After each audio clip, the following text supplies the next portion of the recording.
Hello, children. Let me tell you a tale about a young boy stuck on an island in the middle of the Pacific Ocean. So disconnected from society that he was forced to survive by eating— Mike, why do you have a flashlight? We can see you from the campfire. And what's with the voice? I don't know, just seemed like the right thing to do in the moment. Camping is an activity that many people are polarized about. In my lifetime, I've met people who love camping and others who hate it. There's just something about being closer to nature that people like so much. Just waking up in the morning in your bed, and then the moment you open the door, you're met by Mother Nature itself. I'm not that guy. Nature for miles on end isn't really my idea of being relaxed. However, I have gone camping a few times in my life, all to the very same place over and over again. Are you talking to me? I don't know, am I? The only place I have ever gone camping is at this place called Simi. I went there a total of 3 times for a week each as a type of extended school trip in middle school. Our middle school always did a trip to Simi each year sometime in late January to early February as an alternative form of education. We never had many field trips to museums or stuff like that, but we were always guaranteed a week in Simi. So let's get started with my first year in 6th grade. A lot of people went this year compared to other years. There were only 3 people from my grade that came, and the rest of the people were all 7th and 8th graders. I shared a small room with my friend Sean, and we both had the coolest setup. The room we were given had 2 bunk beds, but since we were only ones in the room, we basically had 2 beds to ourselves. We were planning to put our stuff on the first bed and then sleep on the top bunk. However, one of the 8th graders came in, decided to go apeshit on Sean's bed, and then broke one of its legs. Sean, not wanting to accidentally fall in the middle of the night, decided to put his stuff on the top bunk instead. To be completely honest, I don't see how that is any better. He could have easily been crushed. Oh well, that never happened. After the first day of settling in, we got ready to do something?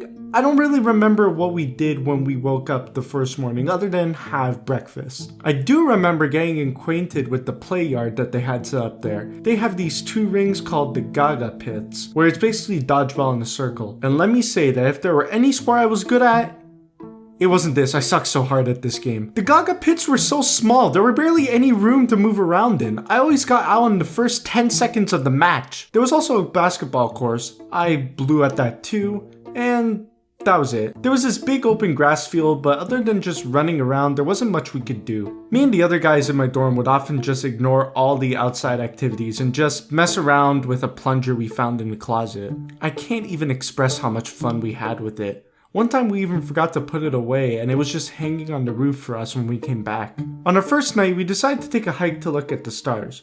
It was pretty dark and we were heavily dependent on our flashlight to traverse the beaten path. Simi has a problem with bison on the island, and sometimes we need to change our route or the activity altogether in order to not get mowed down by one. During the first half hour, we happened to stumble across a bison that was in the middle of our path, so we had to redirect our path in order to get to the top of the hill. This new path was going through the archery range, so we were told to be mindful of our surroundings. As we were walking, I held my flashlight in my hand, looking around, and suddenly, I saw— Holy shit! This was frightening for me when I first saw it, but after closer inspection, I found out that it was a fake velociraptor. We were actually in the archery zone, and wouldn't you know it, it was Jurassic Park themed. That was really cool.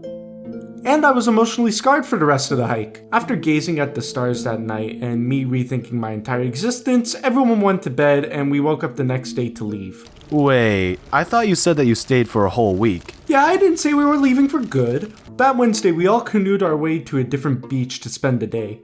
We had to get into these old, used-up swimsuits that just had a bunch of sand in them. I hated it. I hate the feeling of grainy sand on my feet. It's the worst thing ever. Things only got worse from there with the swim stuff. The suits were so old that the footgear parts wore off already, and they had holes in them, and it was just, oh my god. The beach was also not like those soft sandy beaches, where it was more like those ones that had like the small pebbles and stuff. So shit shoes plus ass sand equals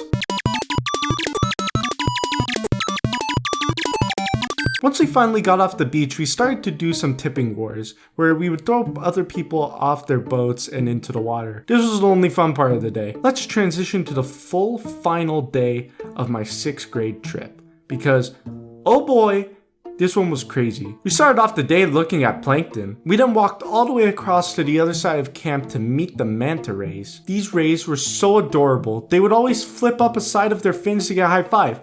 I want one as a pet. Give me. We then went to look at the lobsters, and man, they are sassy sons of The moment they sense that they're leaving the water, they have a spaz attack and throw water everywhere, especially at the end where they flick their tails and shoot water up to 6 feet. We then basically had the rest of the day off before we went to the campfire. However, some stuff went down before that. I don't remember how it happened, but one of the 8th graders was getting super aggressive all of a sudden and started to wrestle the other 8th graders. I happened to get too close to the fight and I found myself one-on-one with this big lad, and I got body slammed. 200 pounds of flab just crushed me, and I had a hard time breathing the rest of the trip. The final day we did something special. We actually went back to the archery place with the fake dinosaurs, and I shot a velociraptor in the penis. My aim was terrible, but I did manage to get a velociraptor in the eye and the balls. On the boat ride back, I got a bit seasick after eating a hot dog, so that was fun. And that basically ended my first trip to camp that year. Yeah, that was fun. Kind of miss it, to be honest. Mike, your marshmallow is on fire. Ah, damn it. I definitely have more stories to tell since I've gone more than once, but for time's sake, I'm going to leave it for another video, so stay tuned for that. Is he still talking to me? I'm getting scared now. Anyways, thank you for watching. Hey guys, if you liked that video, make sure to like and subscribe for more content like this. It really helps out the channel. And don't get flubberknucked.